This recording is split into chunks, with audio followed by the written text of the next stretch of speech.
All right, we live, Straight Politicking, episode 64, Alex Alonso 101.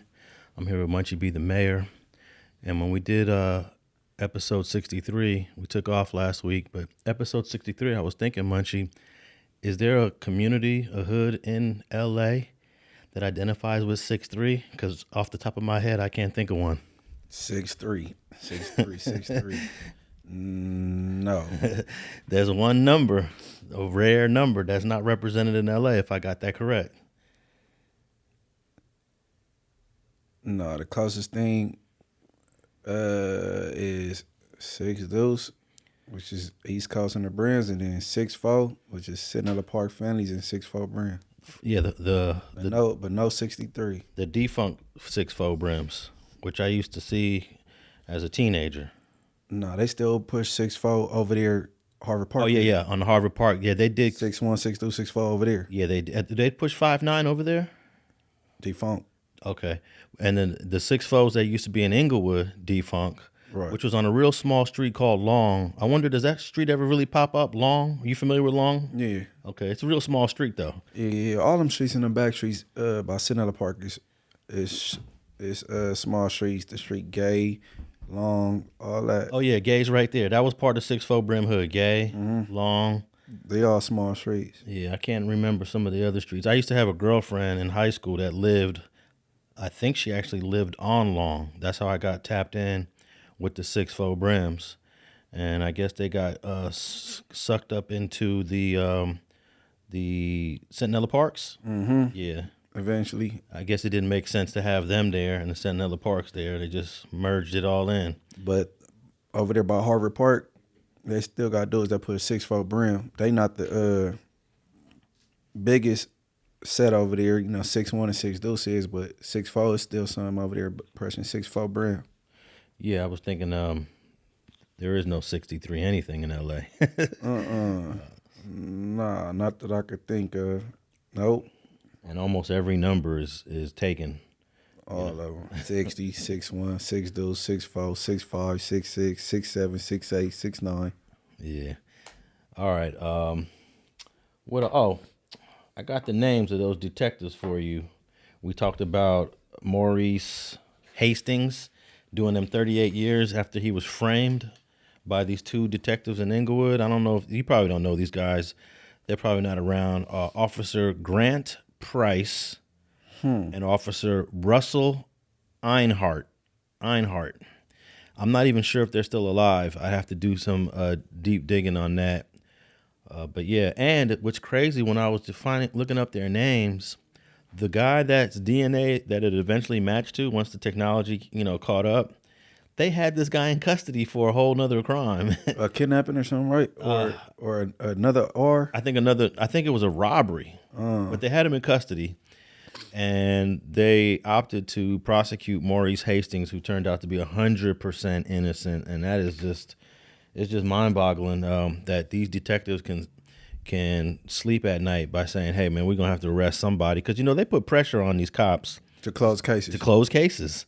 And even though we want to blame Officer Price and Officer Einhart, it's the people he works for. It's his bosses. It's the people putting pressure on him, saying, "Hey, I need this rape and robbery closed immediately." It's not, It's their fault too, though. You could, you know what I'm saying? You can't get sucked into they system on how they want it to work, and then standing up and going and bucking a program. It create Christopher Dorners. Yeah. You know what I'm saying? And, oh, man, I saw this incredible video last night. It happened earlier this year of a man getting pulled over, some smaller town. I think it was in California. He got pulled over. This man was in his 60s. They pulled him over and said, "Give me your ID." He puts the ID up against the window.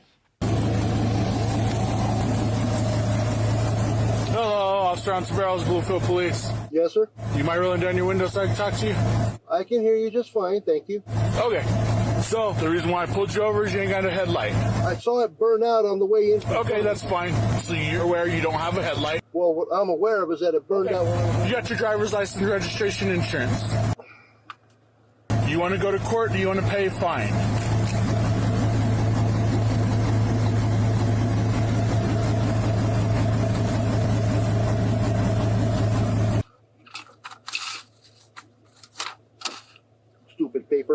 So you don't want to roll down your window so I can hear you better.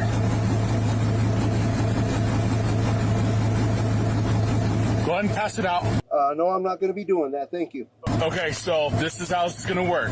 That is a criminal offense. You have to provide your ID. If not, you're now concealing ID. We're going to take you to jail. Your choice. New Mexico state law, Okay. the license must be provided and exhibited. It does not say I have to hand you. Okay, that's fine. There it is. That's fine. I'll get it in just a second.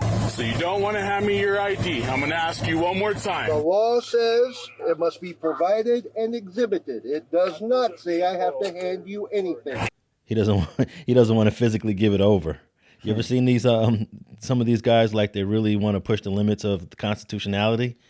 I heard of people cracking the window this much and then sliding through the window, but never just pushing it to the window. I've seen a few where they put it to the window because in certain states it says that once a peace officer pulls you over, you must present your ID. You must present it. So people have interpreted presenting as, I could just put it up against the window. That's presenting.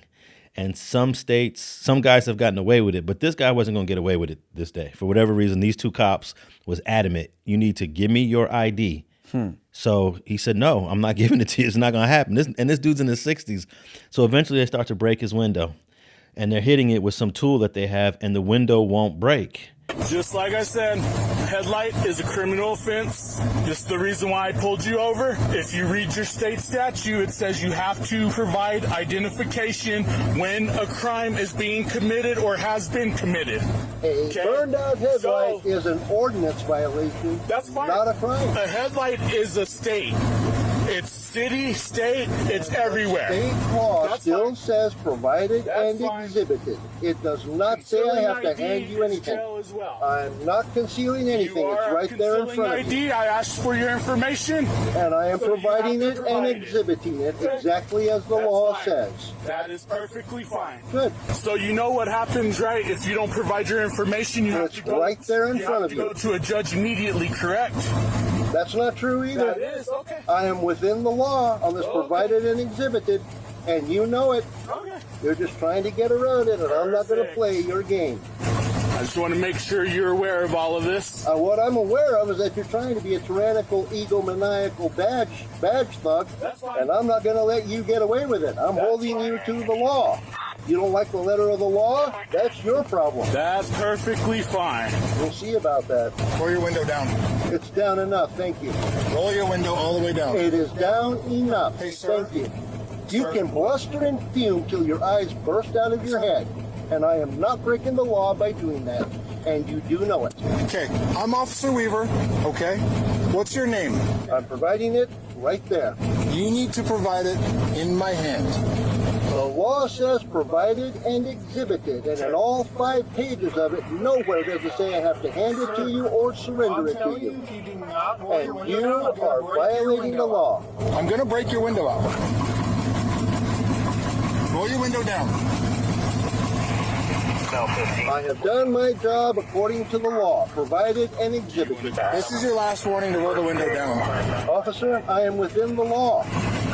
You're not. Hold on. You're not, because a crime is being committed, so you have to provide identification. And I am providing it, and I am exhibiting it according to state law. So when an officer is provided, it's covered. You run just Open the the door, name. roll down the window right You now. run just the name looking for another. No, we're breaking this window. Call Sarge. Back up, dude. 129. Give us 33. We're gonna have to break this guy's window. You got a window breaker? But eventually he goes back to the car, the cop. He comes back to his car with another tool. The window starts to break. They caught him on camera doing it. They ran just the name in an attempt to get away.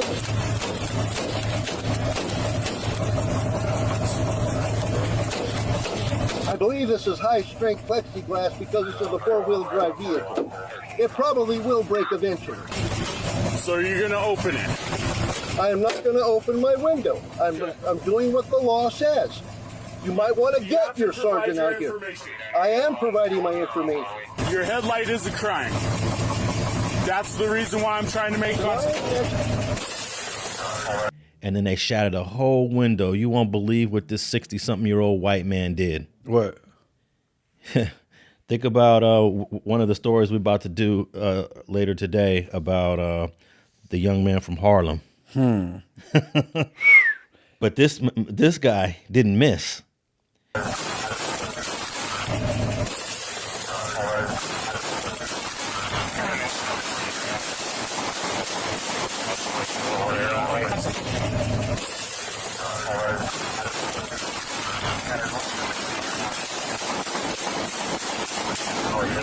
He shot and killed Officer Ontiveros, hit him in the neck. And of course, they returned fire and the old man died. But I was just like, wow, this dude crashed out over not wanting to give his ID. I wonder, so that was justified on the police behalf?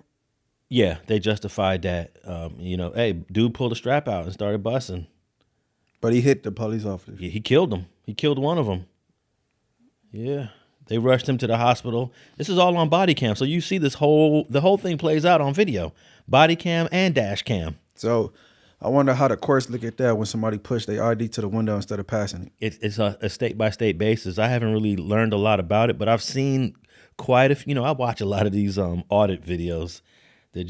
I like to see guys push the limits. And I've seen some guys get away with it with the cops. Here's my insurance, I'm putting it up against the window. That's all you're getting, officer. So if the state has in its law that it must be presented, that's legal. But if it says that you must give, then you definitely got to give it. So I don't really know much about which state does what or how it's written. But I don't think I'm gonna ever. If let's say California says you could present it, and if you're still a driving man, do you push it that way? Do you say, I'm putting it up against the window, or do you just give it, even though you might have a legal right to push it against the window? But once you do that, you're gonna start getting pushback from the cops.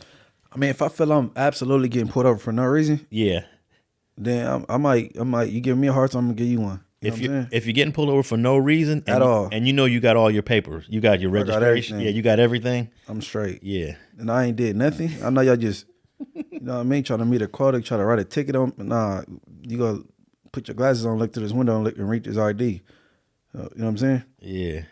So that was an incredible piece of video to watch. I was shocked because I didn't know this is the first time I'm watching this, so I immediately started reading articles on it. I was like, "Damn, this is 2025." I thought it was an old video. I would like to know what state that's in. Oh man, I'll tell you right now. All you got to do is look up Officer Ontiveros, and that white boy wasn't playing. And and the guy was an older guy, and he doesn't.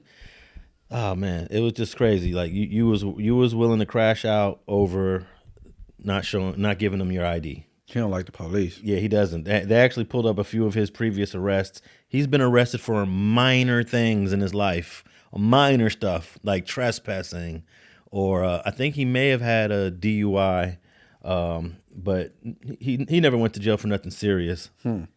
Officer Timothy Ontiveros, and let me see what city this was in. I want to say it was somewhere in California up north. Officer Timothy Ontiveros of Bloomfield, New Mexico. Okay, Bloomfield, New Mexico. Police officer who was killed in the line of duty May 2025 after being shot during a traffic stop. And yeah, man, that was serious. So, I mean, I hate to see that happen. But I was saying to myself, like, there's two ways to look at this. And most of the comments under the video were for the police, obviously, right? Because the police got killed. But at the same time, is it worth shattering a 60-something-year-old man's window, dragging him out for a traffic violation?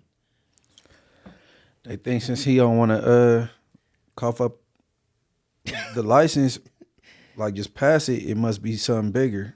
You know what I'm saying? That's all it was. It was a traffic violation.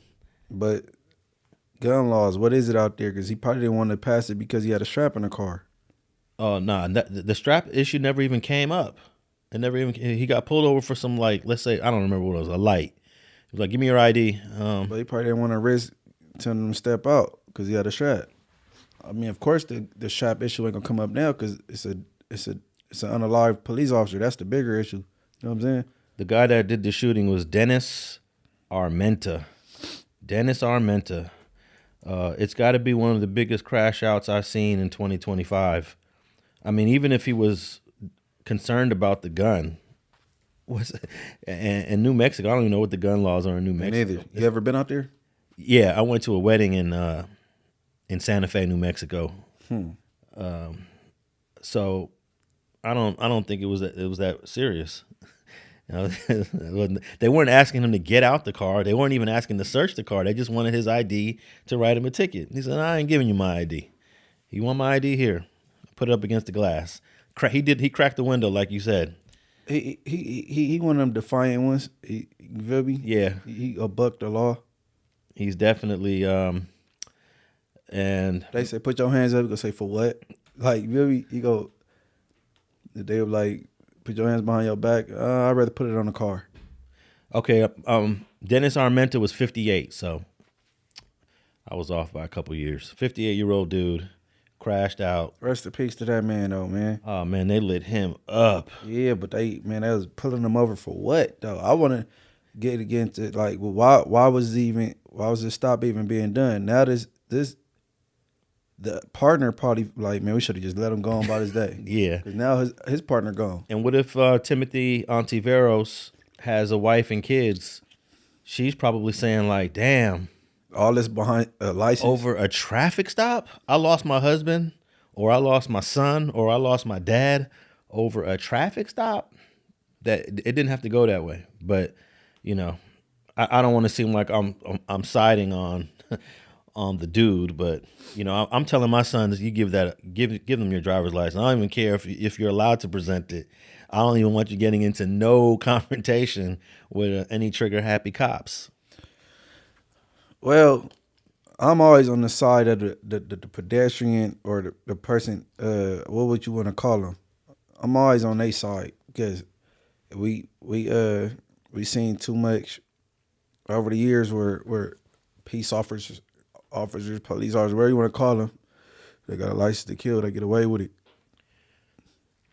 Yeah, but sometimes if you there are good police officers out there. I just think they're the minority. I think the majority of them is not good police officers. That's what Dr. Dre said. If you sit back and you watch your colleagues do BS and plant guns on people, take them to jail for stuff they didn't do, close cold cases that don't belong to this person, they know damn well this person innocent, you just as bad as them. So I think majority of police officers, maybe 80%, 75, between 75 and 8% is bad cops. Well, if you define it that way, yeah. Technically, they're not doing anything bad, but just turning a blind eye to when they see other cops doing dirt. Yeah, so so I'm sticking with 75, between 75 and 80. Okay, what about the cops that just actually do dirt? Like they just up to no good all the time. What percent? How many Michael Dowds are out there? And by the way, I'm about to drop that interview. I said, F it, I'm dropping it. That part. This from 2023, but I'm dropping it. What percentage is just throwing through bad cops on some Trinity Day type ish? Just corrupt, yeah. Probably like, that's on his level, probably like, damn, that's a good one. Probably like 45, 40. Oh, wow. I think it's a lot lower than that. I say less than 10%. 45, 40. No, I'm going with less than 10 are corrupt. Now, I'm not saying on Michael Dowd level or on Training Day level, but just anyone that's willing to lie on a report, come to court and perjure themselves, misrepresent the facts. You know, I was saying Michael Dowd level 45. That's crazy because but you talking about what you talking about? That's like 55, 60. Because whenever they get subpoenaed to court, they don't even want to remember. They don't remember what happened. This case is from a year and a half ago. Now we finally about to start trial, and instead of just saying I don't recall, the DA, would you like to review the report? Oh yeah, they give you what they exactly said a year and a half ago. Then give it back. Oh yeah, I remember. know what I'm saying? Or you gonna want to let your partner down. You want to, you know what I'm saying? I'm gonna rock with my partner. I know he lying, but whatever. I'm gonna co-sign his lie. So it's like 60% that do that. Well, I would say that cops that interface with gangs, they definitely embellish the facts more often. But not all cops. What percentage don't? Oh, a lot of cops don't even deal with gangs. Yeah, they do. What you mean? I ain't talking about gang cops, but all officers deal with gangs, especially in California. What department don't Well, look, lie in a gang area? let's just think of our city, LA. We got 20 LAPD divisions. Right. And all 20 deal with gangs. All 20 probably have a little bit of gangs, but like 80% of the gangs are in like 5 divisions. They don't have a gang problem, but they you know what I'm saying, they got to deal with it. Yeah, but the gang issue in Los Angeles is concentrated to like 5 or 6 of those 20 divisions. That's where the gang issues are. So I would say more than half our city, those cops rarely ever even see a gang member. Do you count Burbank? Yeah, Burbank is one of those cities where you rarely gonna see it. There's one hood in Burbank. No, it's Playboys. It's Elmwood. There's Elmwood, but Playboys. I'm not familiar with the Playboys. Playboys got a click in Burbank, bro. Okay, well the gang community in Burbank is just a small little corner of the city, and if you work that, of course. And when you from one of them small cities where you don't really have that going on, they don't want it at all. They like, wait, you know what I'm saying? So, yeah, man, police, they some of the biggest liars you ever want to meet. Okay, real quickly, singer D'Angelo, he died this week. Rest in peace. Only 51 years old. Young. And apparently he had cancer, and that's young to have cancer, 51. But hey, cancer could hit pretty much any age. But I was a little surprised to see that he did have a lot of problems with drugs later in his career, and kind of went downhill. But yeah, man, This Cancer Awareness Month. R&B Grammy award-winning singer D'Angelo. Dude had some hits too. I'm trying to remember what years that was. It had to be mid to like 97, 98, somewhere. 90s. Yeah, the late 90s. He was doing his thing. And I guess he had this pancreatic cancer for a while and died this week. He rose to fame in the 1990s with his debut album, Brown Sugar. Now, Brown Sugar was a hell of a song, but it was actually I know he was inspired by Rick James, because Rick James had a song called Mary Jane. The song's about smoking weed, right? Mary Jane is about smoking weed, but when you listen to the lyrics, you think he's talking about a girl. I'm in love with Mary Jane. She's my main thing. But the whole song's about smoking weed. Same thing with Brown Sugar. I met this girl, Brown Sugar. The same. I know he was inspired by Rick James on that, but it was a dope song. You gotta go further. I don't know what you mean. So he was like doing all the metaphors sounded like he was talking about a woman, but they could be equally applied to a marijuana or a blunt. I ain't never heard marijuana be referred to as brown sugar though. Not me either. But let me see. I'll pull up some of the lyrics and see. But I don't. He's not from LA, so you know, everybody got their own lingo in different cities. Well, if that weed considered brown sugar, that's some dirt. Okay, how many people do you know call weed Mary Jane? Yeah, that's a known thing though. But no one says I need some Mary Jane. Probably back then, not now. But even back then, because let's see, that song came out. I don't know what year that was, but I don't recall anybody ever saying Mary Jane for weed, but it was obvious because it's marijuana in English, you know.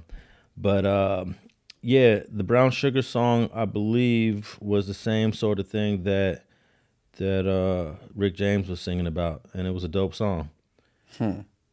And let's see, let me tell you about this girl. Maybe I shouldn't. I met her in Philly, and her name was Brown Sugar. See, we be making love constantly. That's why my eyes are a shade of blood burgundy. Right there alone, man. Right? All right, go a little further. Let's see. Okay, go.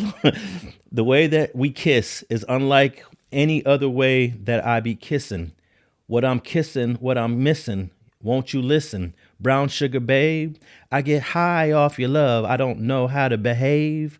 I want some of your brown sugar. Okay, and then they repeat that. then the next verse is, oh, sugar, when you close to me, you love me right down to my knees. And whenever you let me hit it, there you go, there's another reference. Whenever you let me hit it, there's a double entendre right there. Sweet like honey when it comes to me. Skin is caramel with the cocoa eyes. Even got a big sister by the name of Chocolate Tie. Come on, man. No, towards the end it don't. I get the hit it part. The chocolate tie, chocolate tie is weed from Thailand. Okay. Yeah, that's a special weed they used to smoke in the 80s. There was indica bud and Thai bud back in the 80s. Nobody says that anymore, but I remember that when I was in junior high. You got that indica bud or you got that Thai bud. Okay, nah, Alex, you broke it down. All right. So I think that was one of his biggest hits. Then you got the other song, he did the video, he was naked and shit. Yeah. All right, man. He's going to be remembered for a long time to come. Yeah, rest in peace to him. All right, man. Let's see. What we're going to talk about right now. I got so much here. There's so much going on in the news with the police in L.A., with the FBI. Let's go to LAPD raids in Rancho San Pedro, RSP. You ever been down to those projects? Around that area. I think they only got 2 projects down there. One they tore down, which is the ones they just tore down a couple of years back, where the Dodge Cities was at? No, where the Bloods was at. There was a Bloods in what, San Pedro? Not San Pedro. I consider just the whole harbor area. Oh, okay. Probably the ghost towns. Was it the ghost towns? I actually did an interview. I did an interview with these brothers. We even went to the new spot where they rebuilt the whole. Because out there you got Waterfront Pyro, Ghost Town, and that's the only Don moves that way. You know, I guess the waterfronts, they were in the projects. They had to be in the projects. And the Rancho San Pedro projects are still there. They're still alive and well. Yeah, I think they kind of got a stronghold, you know what I'm saying? Yeah. They pretty much been dominating that area for a long time. Let me pull up, let me see, where are my notes at on this? Well, let's just go straight to a clip, and then we'll talk about it. Here's a clip on a LAPD FBI raid on a whole bunch of dudes, allegedly from Rancho San Pedro. Federal and local authorities have conducted a series of raids in San Pedro, targeting members and also associates of the Mexican Mafia. Multiple people have been taken into custody. KTLA 5's Lauren Lister live now in San Pedro, where officials are announcing the results of the operation. Lauren. Yeah, Glenn and Lou, they are just wrapping up giving those announcements inside the police department here. Now, what we are told are that 13 people were taken into custody as part of these arrest and search warrants served at 17 locations early this morning, involving multiple law enforcement agencies, hundreds of personnel, all targeting what they say is one of the most violent and dominant gangs here in the LA Harbor area, known as Rancho San Pedro. Today marks an important day in basically cutting off the head of the Hydra of one of the most violent street gangs that has been terrorizing San Pedro for years. Take a look at some of the scenes playing out in multiple locations early this morning in San Pedro with the FBI, the LAPD, U.S. Homeland Security investigations. Now, they tell us this investigation has been going on for years, involving hundreds of law enforcement personnel. The FBI says they were able to target the upper echelon of what they say is this very violent gang. 14 people are charged in a federal complaint that will be released later today. Authorities say Rancho San Pedro Enterprise is a gang with an estimated 500 members that dates back to the 1970s and is divided into cliques operating under the control of the Mexican Mafia, of members that are incarcerated in California state prisons. The complaint includes RICO, which are racketeering and conspiracy charges, along with drug and weapons-related charges. The targets of RICO conspiracy and others participated in the RSP enterprise in a variety of ways. Some would use orders from prison on behalf of the Mexican Mafia. These orders include the collection of taxes, drug distribution, firearms, transfers, and decisions about who held what positions within the RSP. Others committed or conspired to commit acts of violence, including murder, to preserve and expand RSP's criminal enterprises and to enhance their own status within the gang. All right, man, we get the point. What I found interesting in this is that they're calling the gangs now enterprises because it just sounds so good in a federal indictment, huh? I caught that because they did that with, the 60s. Yeah, the big U, it was the big U enterprise. Right. So now it's the RSP, Rancho San Pedro enterprise. Right. That's a new language that we're not used to hearing. That's some 2025 new approach to, I guess, representing LA gangs. Yeah, they got these words that's supposed to grab the attention of the jurors, and then the public. When you say enterprise, when people gather, they call it takeovers. You know they do. According to the KABC News, it says here 17 state and federal search warrants were served at various locations across the neighborhood as part of a multi-year investigation by the LAPD and HSI, Homeland Security. Several other agencies also carried out the operation. This investigation targeted the Rancho San Pedro gang, which operates under the control of the Mexican Mafia, who are incarcerated in California state prisons. According to an FBI press release, this gang is estimated to consist of 500 members. Hey, I laugh at that because almost every gang that's under investigation or charged or indicted has between 500 and 1,000 members. That's like their go-to number. Well, it seems like every time it's a Hispanic gang that's under scrutiny, Homeland Security got something to do with it. Yeah, that's not the case with the black gangs. You notice?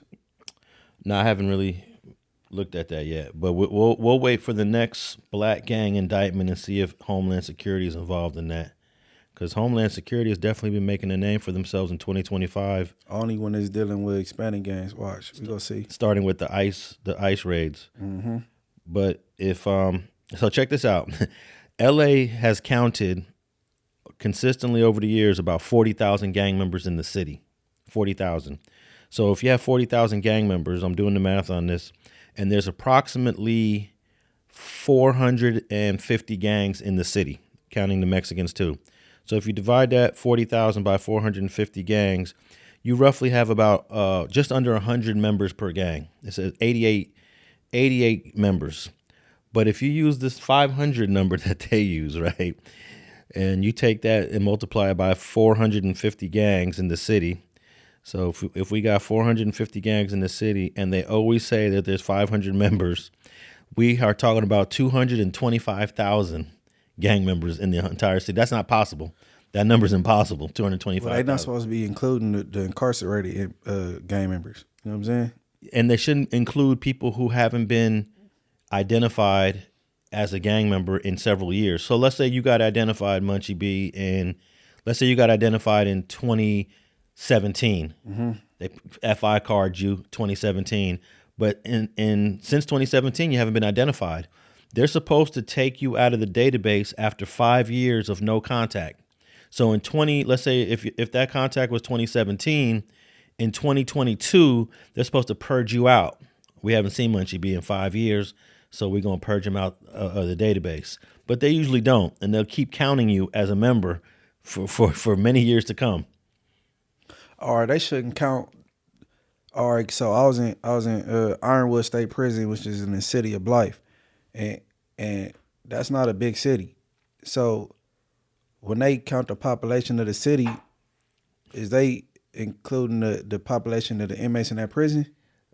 I think they do. But you see, an inmate in a prison cannot be counted twice. So if someone goes to that person's family home for, let's say the census is counting people, and they say, hey, how many people live here? The mom might include her son, even though he's in prison, and then he's getting counted in prison in that county. I don't think they count them, that population that's in the prison. That's a good question. Do they count? Where do they count prisoners? I don't think they count them. So they shouldn't be counted when you calculating these members of these gangs. You know what I'm saying? Yeah, because they out the way. The same way we can't vote while we in jail. I think that should be a thing. I think people should be able to vote while they in prison.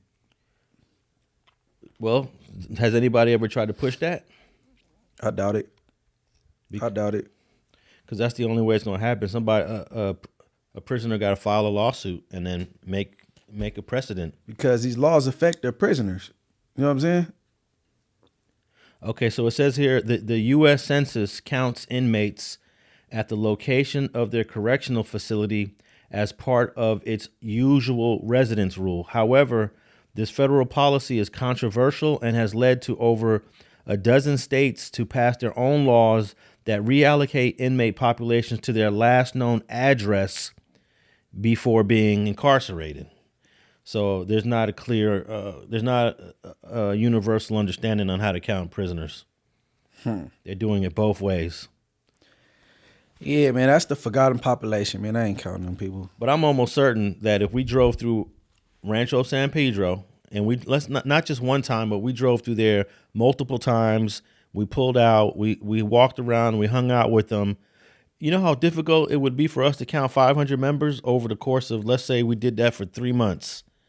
You ain't gonna count 500 dudes. They supposed to specify 500 members with 90 active members. Sometimes they do that, but they didn't do that here. Yeah. Because let's keep it real. When you go to any neighborhood, if you go for 3 weeks straight, you basically seeing the same faces. Exactly. You're not seeing, like, it's not like a shopping mall where it's new faces that come through every day.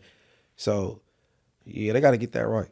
It would be a great study to compare the government's number on gangs and then have people actually go out there and show, like, hey, I went out there for 2 months and I was able to meet 40 IFGs.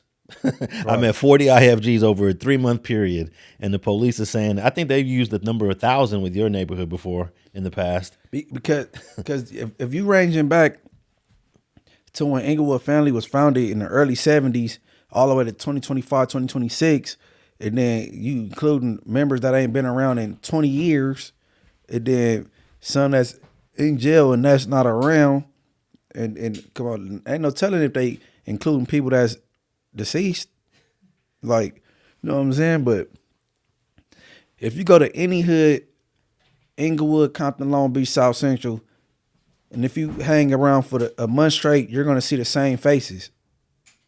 You're not gonna see this 500 people they talking about. You gonna see the same 30. Yeah. Unless it's the hood day. You know what I'm saying? But yeah, they gotta get that right with the numbers, man. And y'all heard it here first. They need to let the inmates vote. So my question to you, Munchie, is why do you think law enforcement likes to use these extremely inflated numbers, 500, 800, 1,000? Why do you think they consistently use these in these articles and these press releases? To get what they need done and to manipulate the public that really ain't privy and aware of what's really going on. You know what I'm saying? Get laws passed, make stuff seem way worse than what it is. Yeah. You know what I mean? That's exactly what it is. I think I was reading one of the Blackstone indictments. They said it was 1,200 members. Of course, you know, the jungles, you can get away with that because it's a more dense, higher populated area. Mm-hmm. But it ain't 1,200 people, you know, hanging out. Yeah. Because it's like a parade every day if that's the case. Yeah, they indicted like 50 dudes, and then not all 50 of those dudes is even from Blackstone. Any indictment, whenever they come down with an indictment, everybody in that indictment not gonna be from that particular gang. Okay, and then the other issue I wanted to say about this indictment is they love to throw that Mexican Mafia label in there, and in many instances, that's also an exaggerated expression just to create a little bit fear in the community and in the courts, because everybody knows that the Mexican Mafia, you know, they got a treacherous little history, and as long as the law enforcement can tie in what these dudes do in prison to what a bunch of guys is doing on the streets, it bolsters their case. And they got to know these people, a large percentage of them never have met none of these Mexican Mafia members. And never will, and they never will. Never will. And most of the activities, not all, but most of the activities that these guys are doing is not even related to the Mexican Mafia. The guy gets arrested with a gun. You know, he got a gun offense. Now, there is some taxing that's going on. I ain't naive to that. There is some taxing going on, and certain guys in certain neighborhoods are paying the taxes, but not everybody's paying a tax because not everybody's out there on the block hustling. Right. You know, so it's not tied in to the Mexican Mafia as these press releases make it seem. And then, of course, in court, the same thing happens. And I've been on cases where judges have told the prosecution, I don't want to hear nothing about the Mexican Mafia in any of your questions with this detective. Right, because that's a tool to taint the jury. Yeah. He said, this is not a Mexican Mafia case. You guys haven't presented no evidence linking any of these guys to the Mexican Mafia. So I'm not going to allow any Mexican Mafia questions. And that's the way it's, and I usually agree with that when a judge says that, because they know what the prosecution is trying to do. Especially if the defendant never been to the penitentiary. I don't want to hear that. Yeah, but there's been a few cases where they are allowed to bring that in, and there's usually a bigger link between the guys on the streets and the guys in the prison. But yeah, that's another issue that this indictment brings up. But I wanted to ask you about this. This is funny. It kind of reminds me of the Rakeem Prowell. He was luring gay dudes on an app, and it appears his whole purpose was to kill. Well, there's this woman named Adva Levie. She's 27, and she's been luring older men in, but not to kill. She's been luring older men off of apps to rob them. And she's been quite successful robbing a variety of people. And she was, I think she was recently arrested. Let me see if I have a clip on this young lady, because she was out here doing her thing. So let me start off with this article that talks about Adva Levie. It's titled, "Men Thought They Were Going on a Date with a Model. Police claim she burglarized their homes instead." That's the title of the article. Adva Levie is wanted by the Los Angeles County Sheriff's Department in connection with a string of burglaries. Now, they got a photo of her, and it's hard for me to tell if she's white or if she's Latina or if she's Persian. It's hard to pinpoint. And then with her name, Adva Levie, I don't know what kind of name that is. But it says Los Angeles authorities are seeking a woman wanted in connection with a stretch of burglaries targeting the homes of older men. Police say Adva Levie is accused of posing as a girlfriend or companion on social media before allegedly targeting men. Authorities are seeking additional potential victims. The LAPD and the LA County Sheriffs are searching for a model accused of posing as a companion and before allegedly burglarizing men. Adva Levie also goes by the name Mia Ventura, Shoshana, Shana, and Shana. And she is wanted in connection with a whole bunch of residential burglaries. Suspect Levie, is it Levie here? They're saying Levie, Lavie, has been involved in a series of residential burglaries throughout the county, targeting older men. This article seems to be very redundant. They're saying the same thing over, but according to the Sheriff's Department, Levie is 5'7", 105 pounds. I saw photos of her. She looks bigger than 105 pounds. Bitty bitty, man. And she drives both a black Porsche SUV and a white Mercedes-Benz sedan. She get to the money. Okay, Adva. Yeah, and she is an attractive woman, whatever race or ethnicity she is. Okay. Find your Facebook, baby. But she ain't gonna be free for long. They're blasting her picture everywhere, and I wonder how many victims she got. I think that a lot of these victims are embarrassed to come forward because they're thinking like, oh, this pretty woman was interested in me and she wanted to hang out with me. Nah, she wasn't interested in you at all. She knew that you had some paper, and that's why she was willing to holler at you. It made me wonder if she got a boyfriend that she was partnering up with. And this other article from CBS News says that she was using dating apps before burglarizing. So, and you notice they never want to say the name of the apps. I guess they don't want to get these apps in trouble, or they don't want the apps to file lawsuits or. My common sense tell me she didn't act alone. She got a little boyfriend, they Bonnie and Clyde on that one. Oh yeah, because she definitely needs protection because you don't know really who you're hooking up with. I don't think she burglarizing stuff though. That's what I'm saying. I think she doing the dating part. They out on a date while the house getting ramshacked, or you know what I'm saying. Well, they're not telling us the method of the burglary, but I do remember me and FG covered a similar story.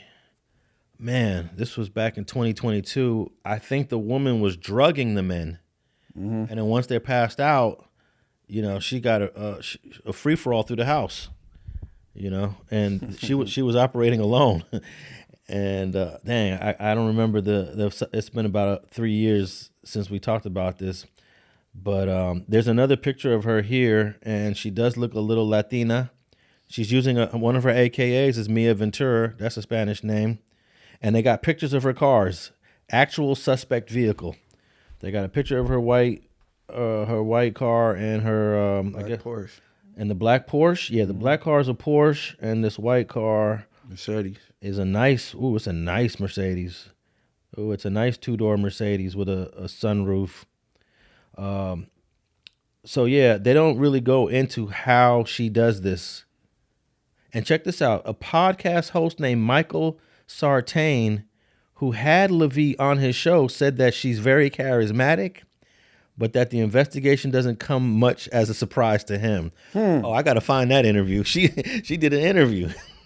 Okay. It says here, she's a saleswoman, makes it feel normal that you gift her money on a regular basis, the podcast host said. For the Los Angeles County Sheriff's Department to come after her isn't surprising. It just means she couldn't stop stealing. He's saying that for a reason. I guess he didn't like her attitude when she came on the show. She's probably giving gold digger. Yeah. Like, you know what I'm saying? But what is it about her that what made you even do content with her, interview her? I know. You know, a lot of these influencers, it's easy to get on a podcast if you're a pretty girl, nice body. I saw a picture of her when I was researching this before, and it looked like she's got like implants, you know, big old bosoms. Yeah, big old circular bosom. Them circular bosoms give it away each time. Mm-hmm. They just a perfect circle. Yeah, perfect. I hate those perfect circle titties, man. I really do. But I think these pretty IG influencer girls don't have a hard time getting on a podcast to talk about dating, right? What else you gonna talk about? So she an influencer. Well, everything here about her is about social media. She's luring dudes on apps. She's on social media showing herself off, and she was on this guy's podcast. I wonder what's her Instagram. She was stealing from them and then stating, if you go to the cops, I will claim that you raped me. The podcast host Sartain said, I've heard 2 guys say that they've specifically been extorted by her. What? Oh, there go her method. Yeah, and jail records show that she has been previously arrested on a burglary charge but was released after posting bail. Then no charges were filed in that case. So this was she. Yeah, okay. Oh, what city is she from though?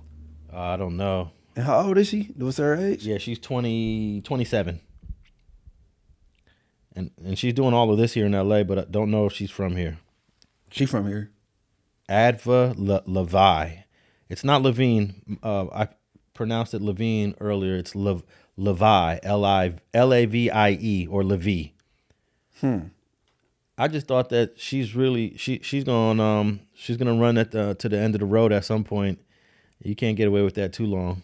She need to lawyer up at this point. You know what I'm saying? You know they're looking for you, lawyer up. And let's see, Adva Levie. Let's see if there's any. I want to know how many victims she got. Yeah, and the method. And it's crazy when you do this. It ain't smart to go on a podcast and everybody get there like, man, that's the girl. Yeah, she's been her photo has been plastered everywhere. This one article calls her a former penthouse pet. So there, she's received a level of recognition in the past. So that's one reason why you might want to interview her. She was a penthouse pet. Whatever that means. Yeah, let me play this clip real quick. Let's see here.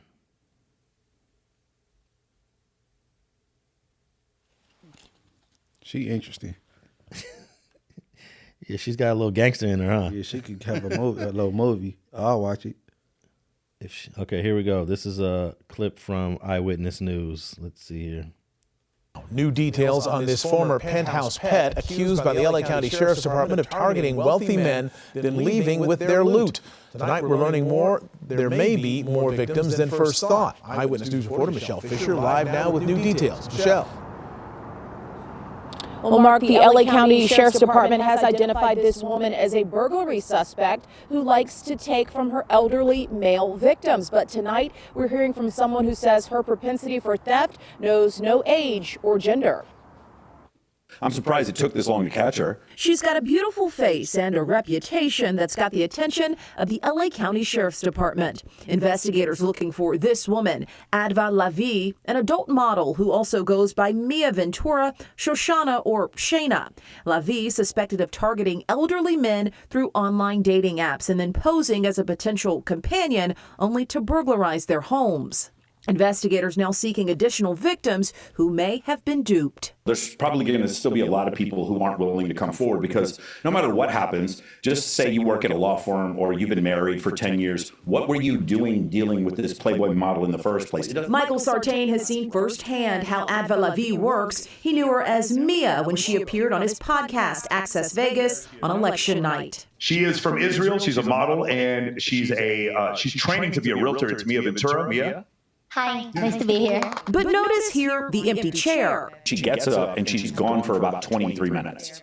Then she comes back, and then around the hour and a half mark, she leaves again. Sartain says in that time, Levie went into the green room and stole cash and credit cards out of the purses of the other guests, before then returning again nonchalantly. She just sat there cool as a cucumber, just talking about the election while she had everyone's stuff in her purse just sitting right behind her. Also in that episode, listen as Levie describes her ideal relationship. I just want to be home and find a man and cook for him and just be a wife. Levie's alleged actions, though seemingly contradicting that statement, and as the search for her and her victims continues, Sartain has this warning from one man to another. Stop paying women for their time in any capacity whatsoever. Go out with a woman who actually wants to go out with you, not because of how much money you have. All right, we got the point on that. Yes. And I have seen this guy's podcast before. They talk about relationships, Michael Sartain, and he will shit on a woman in a heartbeat if there's a reason to shit on her, and you can tell he's I gotta tap in with him. I agree, bro. A woman's supposed to like you for you. Yeah. You know what I'm saying? Not for what you got. You know what I'm saying? And dang, she got a formula. She targeting the elderly dude, sugar daddy, in a sense. Hey, wasn't that cool how she got up from the? It's like the podcast is set up with a bunch of female guests. It's like 2 guys hosting the show, and they have like 8 girls. This is their formula. They bring a bunch of girls on just to talk about relationships. So she went to the green room where all the other 8 girls or the 7 girls' purses are, and went through them all. Hers is with her. Her purse is with her. And stole all their stuff. She credit cards and cash. Oh, she stole all their stuff. She gonna get caught eventually though.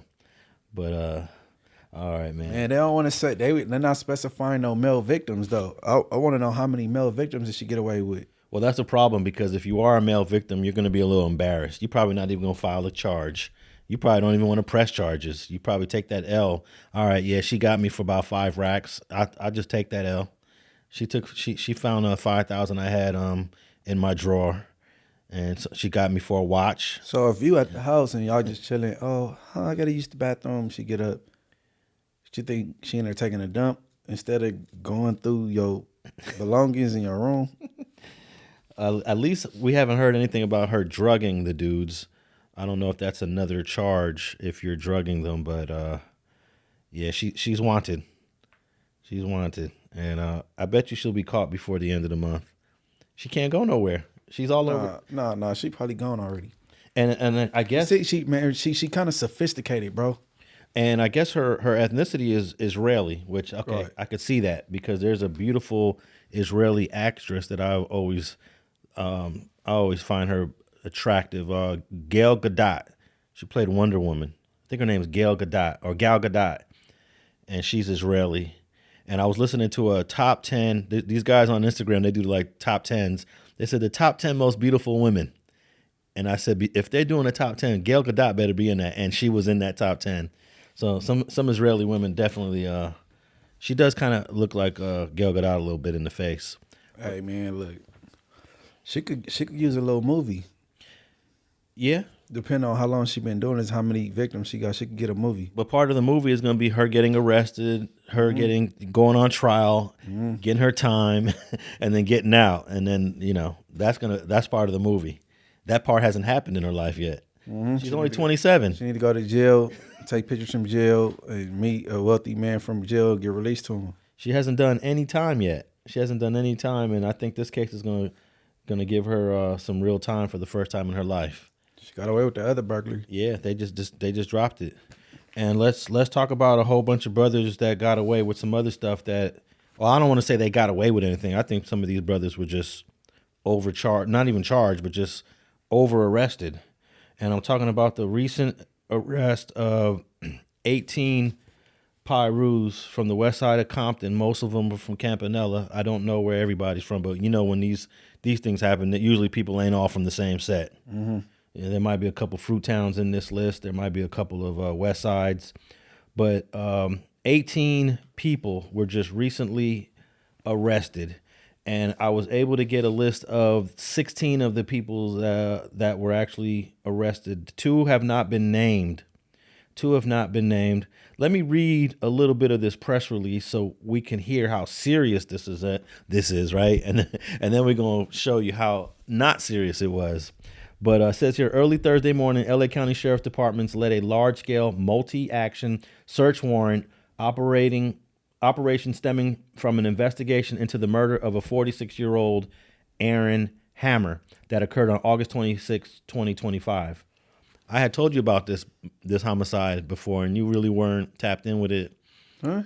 I was tapped in with it? No, you said that nobody knows about this homicide because... No.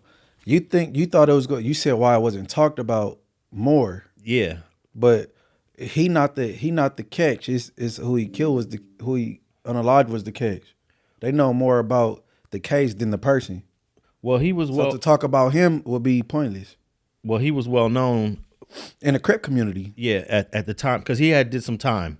He just got out of prison doing about 20 years. But I was saying he as a person not worth covering. Like nobody cared about him. You know what I'm saying? Well, maybe because they don't know, but if people did a dive, I know about it the morning it happened on Aaron Hammer. Next morning, Aaron Hammer is the one that killed Serena and Venus Williams' sister. Right. Back in the day, I think that was early 2000s, in a shooting that he was trying to shoot somebody else that was in the same car with Yatunda Price.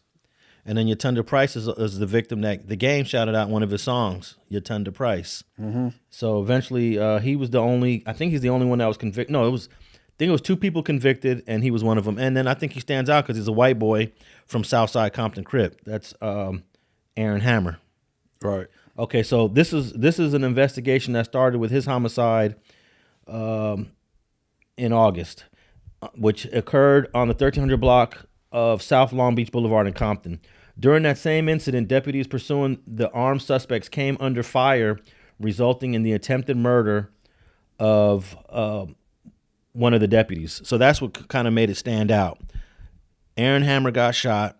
The deputies were in the area, and they chased down the car that did it, and that, according to this press release, resulted in a shootout with the deputies. Right. We don't know how true that is, but if it is, they should have cameras.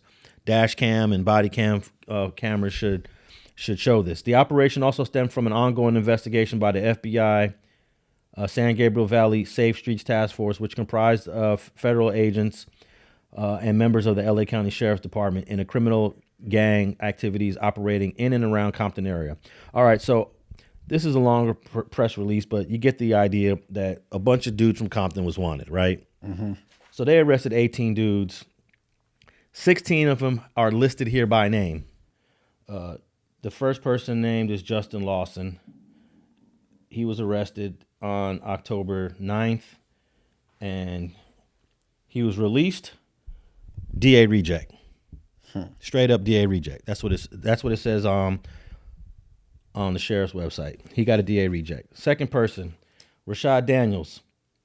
He was booked, released on the same day. He was just booked and released, not even charged. The third person, Edward Padilla, released per 849B1, which means insufficient evidence to file a criminal complaint. So the first three, they're already case dismissed. Number 4, Alan Jones, released per 849B1, which means insufficient evidence to charge. So he's released. He was released on the 13th. Metrell Patterson, 35 years old. He was arrested for narcotics violation, released per 849B1. Insufficient evidence. Brandon Johnson, arrested. He was released on the same day, and it just says with a citation. He got a citation. Cited him out from the station. Yeah. Victor White, there's a Victor White Jr. and Victor White Sr. Senior, released per 849B1, insufficient evidence. And Junior was booked and released on the same day. I believe this was the 9th. So both Junior and Senior are released. And I can go through all of this. I'm just going to say this. Everyone has been released either through a DA reject, an OR, or insufficient evidence, except for one person. He got no bail, but he hasn't went to court yet. Another person is a question mark. It doesn't give any information. And a third person he's still in custody, but has not been charged yet. So of these 16, pretty much most of them, if not all of them, either are already home or about to come home. It just doesn't make any sense. They made a big hurrah about arresting these 18 guys. Of these 16 here that are named, only one guy is still in custody with no bail. And he about to be out soon. He might be out because he hasn't went to court. Right. Everyone had a different court date. Some people went to court on the 13th, 14th, or 15th. Everyone who went to court on the 13th has been released. Has been released. And the 16th person mentioned on here got a DA reject. So it's unclear with like 2 people. But we could update this next week. I'm going to go out on a limb and say all 16 of these people, I'm going to say 15 of these 16 people are probably going to be home and no charges ever filed. Yeah, wasting time and resources. I just don't understand it. This is one of the most bizarre gang sweeps I've ever seen, where 90% of the people you've arrested are released. More than 90. I guess let's say 18 arrested and already confirmed of these 16, 13 are already home. 13 are already home. 3, it's unclear. And the other 2, I don't know who they are. They didn't name it. It says here that 2 additional suspects were arrested on unrelated charges to this investigation, totaling 18 arrests. They did post photos of all the stuff they uncovered, a bunch of guns, bags of weed. It says here 23 firearms. They call it here fire suppressors, but I was surprised. I saw 2 silencers in these photos. 2 silencers. They call them firearm suppressors. High capacity firearm magazines, along with a significant quantity of suspected methamphetamine, cocaine, fentanyl, marijuana, and other narcotics for the purpose of sales and multiple locations. A large sum of currency was also seized. I mean, I call cap. These are, I know. I was going to say these are serious offenses. If you got caught with all of this stuff, why is everybody released? Everybody. Right. I call cap. What do you mean? How far are you saying is the cap? The photos or that 18 people are involved in this operation? Somebody had to do, maybe 1 or 2 people, maybe 3 at the most. And I thought this was an investigation into the killing of White Boy. And that's probably why they had to get DA rejects, because you got a warrant for one thing, you come across others, then that ain't what the warrant was for. But let me also say this to everybody that's listening. They can refile at any time. You know, they could refile. They they could refile, but to have everyone released or most of the people released, 90% of the people released within 4 days of being arrested is unusual. I haven't been able to wrap my head around it.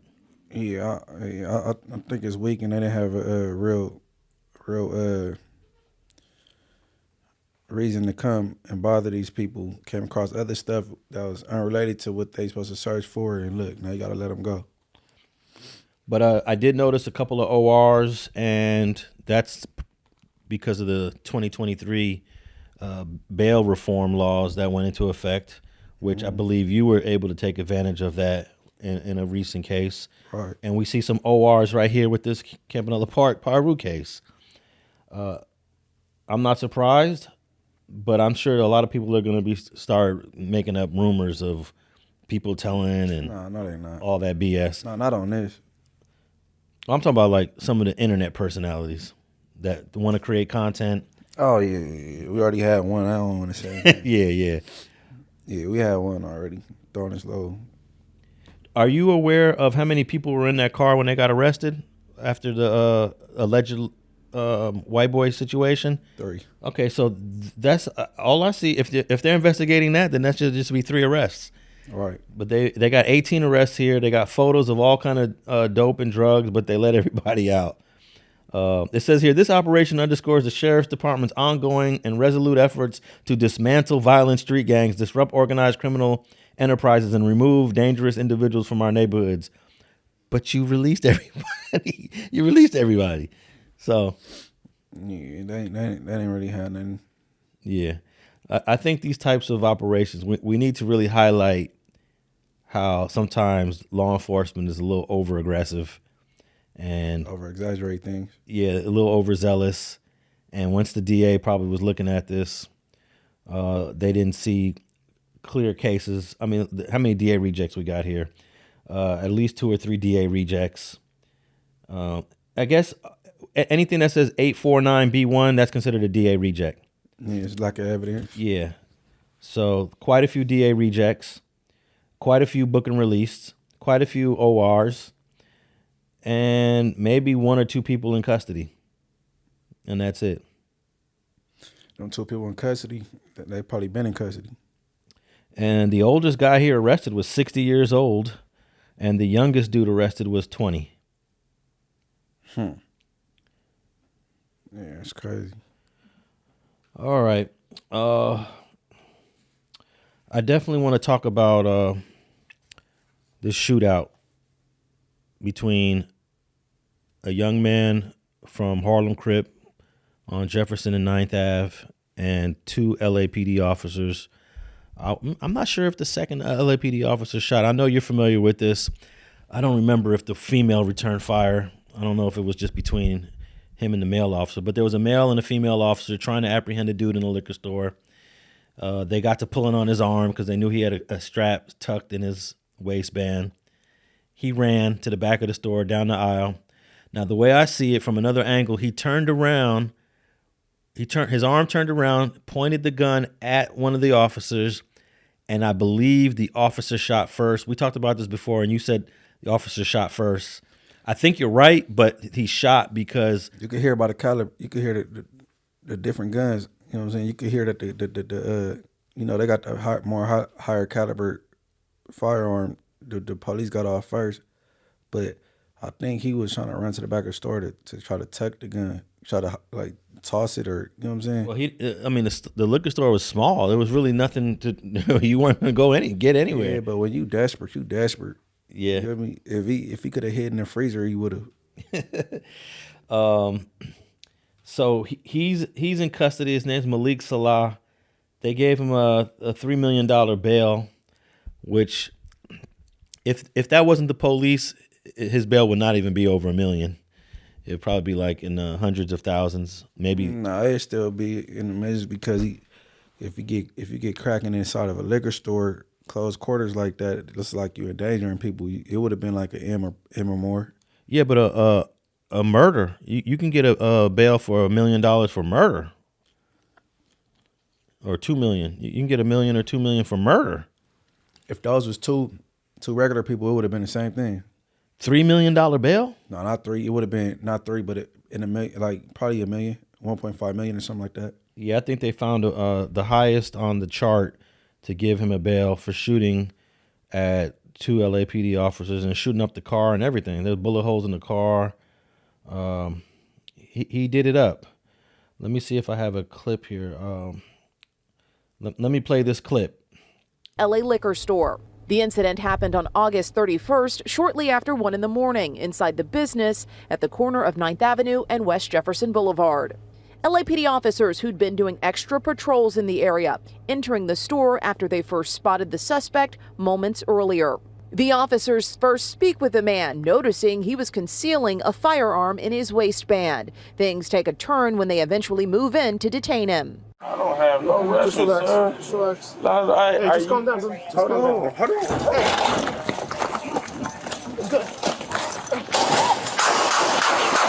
This angle from the store's surveillance cameras capturing the moments as they played out like something out of an action movie. The man, later identified as 33-year-old Malik Salaah, firing at officers, bullets hitting snacks as they fly off the shelves. Salaah eventually running out of the store where officers were taking cover behind their patrol car. Come out, come out, come out. Get back. The store security cameras again capturing Salaah, who is dripping blood from his left arm. Using his right arm, he fires multiple shots through the open front door. He's going to be running eastbound on Jefferson from 9th Ave. Additional officers establishing a perimeter, eventually locating Salaah, who was hiding behind a parked vehicle. Put your hands up! As officers move in to make the arrest, Salah's left arm is limp and bloodied after he was struck by officers' gunfire. Suffering from a GSW to the left arm. As Salaah was transported to the hospital for treatment, investigators recovered an unloaded 9mm handgun with a high-capacity magazine at the scene underneath a parked car. These images showing some of the damage to the liquor store, bullet holes in cars at the scene, including the officer's LAPD cruiser. And the man involved, Malik Salaah, now facing 2 counts of attempted murder on a peace officer and 1 count of felon in possession of a firearm. Reporting live tonight. Hey, there were 4 bullet holes in the LAPD car outside the liquor store. All right, I did hear the police say gun. Yeah, he would. Yeah, I noticed that. I didn't hear that the first time. But I don't, man. So you seen him pointing? Because I think he was trying to get on and like, you know what I'm saying? Well, like Tucky.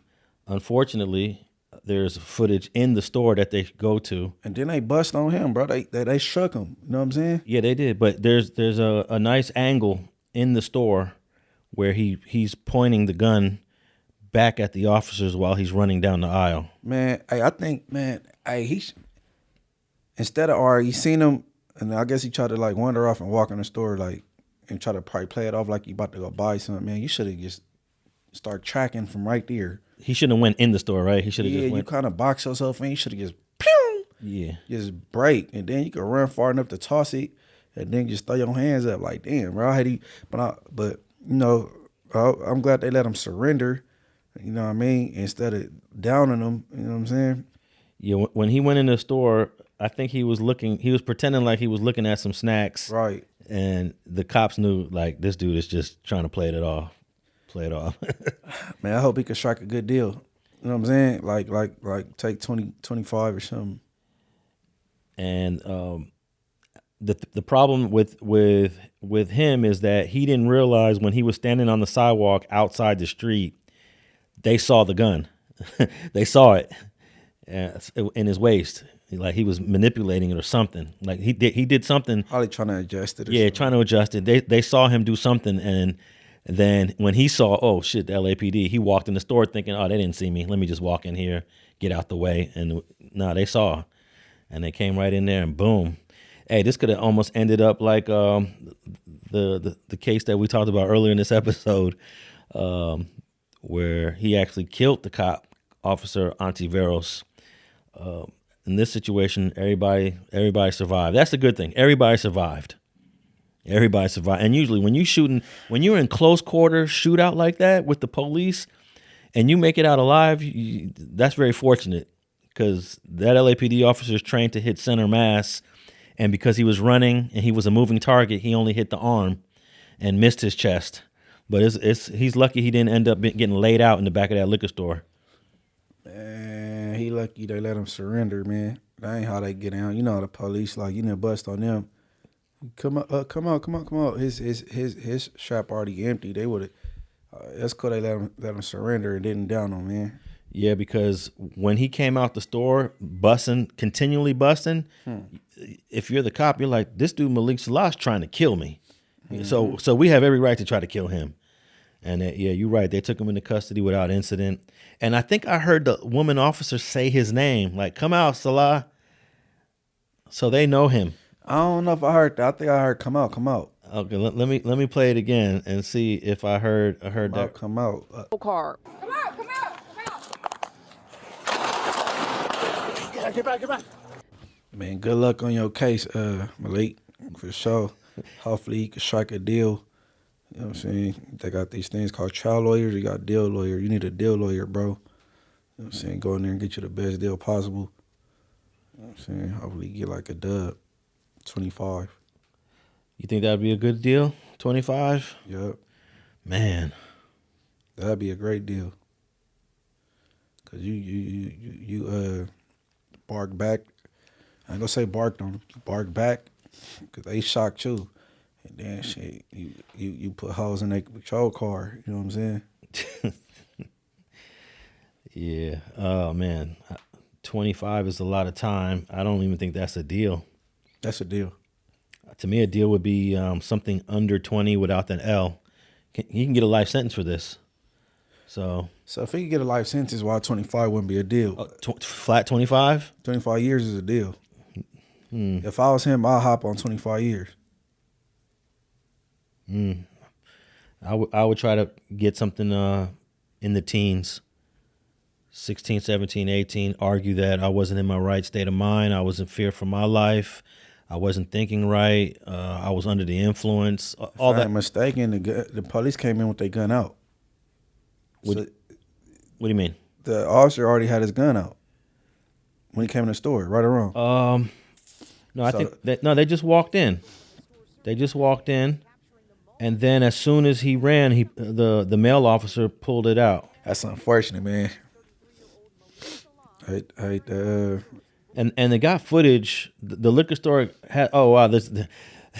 He walked out the store, and it's just a picture of him and two other guys hanging on the corner, and you could tell he's looking down the street. And he sees them, even though the cops ain't in the shot. You could tell, oh shit, he's got this look like, oh shit, there go the police. Let me walk back in. So he's got this guilty look on his face, like, let me get out of here. Let me walk in the store. He would. I think you're right that he would have had a better chance just walking down the street. Then you have the option to run. And toss. You got many directions you can go. You can run in this yard, that yard, toss the gun. He went into the store, and you don't have many options in that store. I know he thinking about all the options he had now. Yeah, I'm sure he's regretting going in that store. Right. I should have kept it pushing up 95. Now I'm trying to see if the guy had his gun in his hand, the cop, when he walks in. Yeah, if they show from the other angle, he had a gun in his hand when he walked in the store. No, but the cop is actually, now you can see the cop's left hand grabbing Malik Salaah's right arm. And let's see if I can see the other hand. Oh, yeah. He put both hands on him. The cop put both hands on him to I guess, put him into custody. He's got his right hand on Malik Salaah's left wrist, and the cop's left arm is trying to grab his right arm.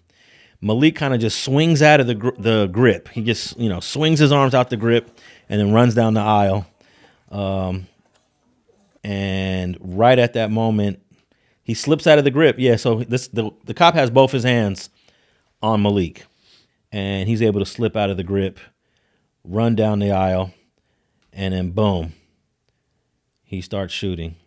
The woman doesn't even have her gun drawn. I could see the woman in the body cam footage of the cop, and her gun is still holstered, while the male cop has his gun already gripped by both hands. And Malik is at the end of the aisle. He gets to the end of the aisle when the shots start going off on him. So, and he's turning. That's why he got shot in the right arm, I guess.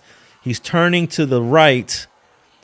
He's going to the right at the end of the aisle and gets hit in the, I guess, the arm, shoulder, bicep area as he's running off. But you also know sometimes people get shot in the arm. That bullet goes through the arm and right into your chest. I've seen some autopsy reports where a guy dies from a gunshot that enters his arm and lands right into the chest. Through and through. Yeah. This is some pretty hardcore footage too. Free Malik, man. Free Malik. Malik he ain't getting free. He ain't getting free no time soon. But let's take a guess, man. I'm gonna guess that he takes a deal for less than 20. I'm gonna say 18, 19 years. Because here's my argument if I'm the lawyer. None of you guys were hurt. None of you guys were hit. None of you guys were really ever in a threat, even though he did have a weapon. And by the time he really started busting on y'all was behind the car. Yes, what he did was wrong. Yes, he wasn't in his right state of mind. And negotiate somewhere in the high teens without an L. Not gonna happen. The worst case scenario is he gets a life sentence. That's the worst case scenario. I don't keep it real. I think 25 years would be good for him, but chances is they ain't gonna happen. He'll get like 40 to life. Yeah, and there's a chance that there's no deal and they just take it to trial to make an example of him. You know, no deal. We're going to trial. In the perfect world, he'll get 25, but that ain't gonna happen. He'll get like 40 to life, bro. And if he takes it to trial, all this video is gonna bury him in front of a jury. Then they go bring up the Harlem Crip. Yeah. Yeah. So it's looking bad for Malik Salaah. I don't know why you thought to do that. I'm sitting here scratching my head. I don't know why the 58-year-old man just thought to himself, I'd rather shoot it out with the police than cough over my driver's license. The 58-year-old man just got a problem with authority. That's clear. Yeah.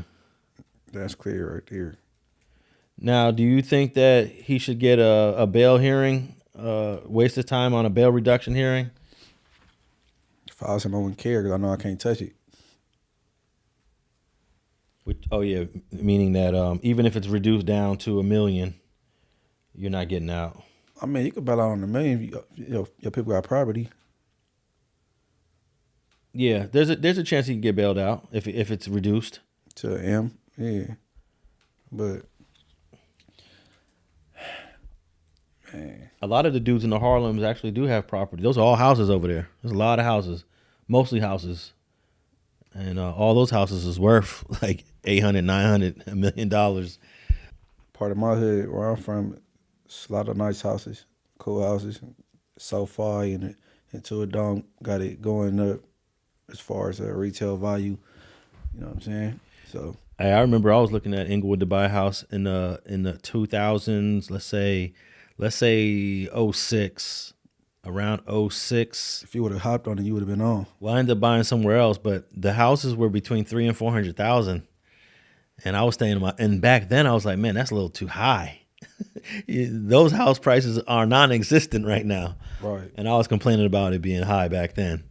But I think if Malik Salaah got a granny over there, and she got granny, everybody ain't messing with their family members like that. They don't trust them to put their house up. You know what I'm saying? I've seen some grannies do it. Yeah. But honestly, I don't know if my mom doing it. Not for real, but I wouldn't even do my mama like that. You know what I'm saying? And have the people take her house from her for me running. But I don't know. I'm just be sitting here because my mom ain't doing it, bro.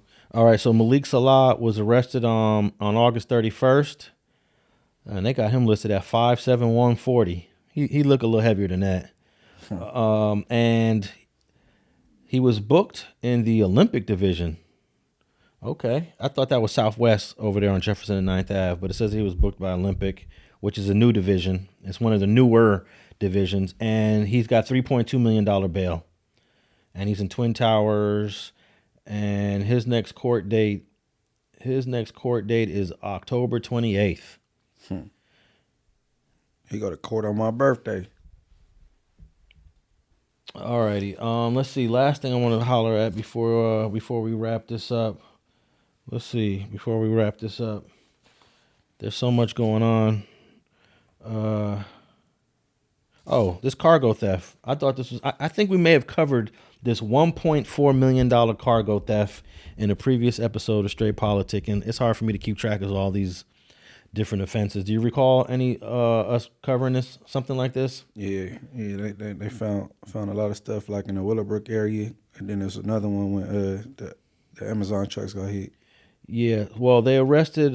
Somehow they tracked this guy to his house or a house he was using, and they went through this house, and it's millions of dollars of shoes, boxes of shoes, electronics, clothes.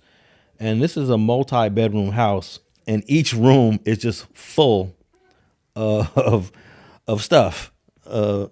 Stuff that I guess they allegedly took off this cargo train. And I don't know why. And it's in this house in such a sloppy way. It's just boxes and boxes and boxes of Nikes just stacked on each other. And then when you go into the backyard, it is nothing but just boxes of items. And I don't know if they're trying to get rid of it, if they're trying to sell it, but somehow they tracked this dude to this address and he got arrested. Somebody snitching. I was thinking that too. Let me see if I got let me pull up an article on this, because let's see if the article gives us any indication of what happened to this guy or how they busted this guy. But let's see here. So I found this article, KTLA 5. The title is $1.4 million in stolen sneakers, electronics from train cargo found in Los Angeles home. A 41-year-old man was arrested in L.A. after police found $1.4 million in stolen train cargo during a search. The raid led to the recovery of stolen items, including Nike shoes, Milwaukee tools, and electronic equipment. The suspect was booked on suspicion of receiving stolen property and released. Check this out.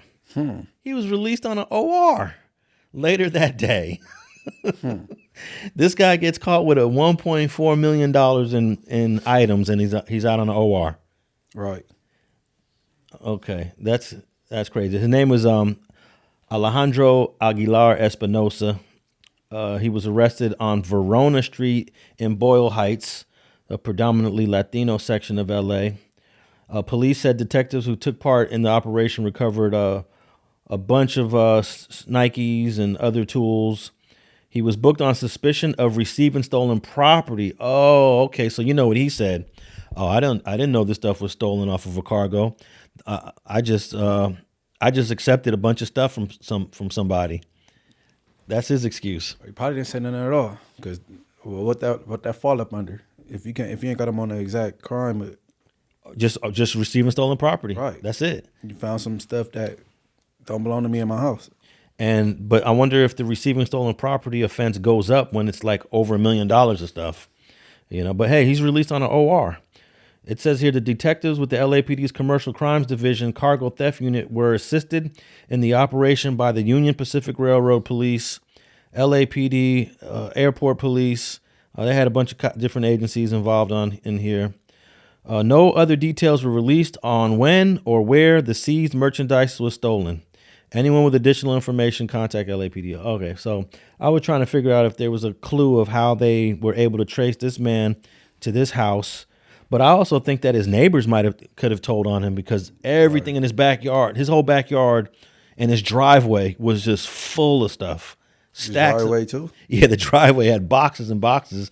Some of this stuff had to be visible from the neighbors and from the front yard and from the street. So ain't no telling how he was popped. But hey, he's out on the OR. Unless that's his property, but he don't live here.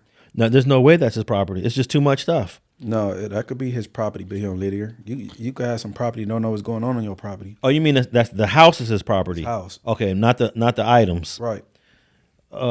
Yeah. Well, It doesn't seem like they got him on anything but receiving stolen property, and that's about it. All right, man. Where can they tap in with you though? MB_the mayor, MB_THA mayor, and get up with me. Morals Over Money on YouTube. Subscribe. And tap in with me, Alex Alonso 101. And if you're interested in any of these stories, I will have some of the links to these articles in the show notes or in the description below. Make sure you're tapping in with us on all podcast platforms, audio based. If you just want to hear the audio, Spotify, iHeart, Apple, or wherever you listen to your podcasts. And we out.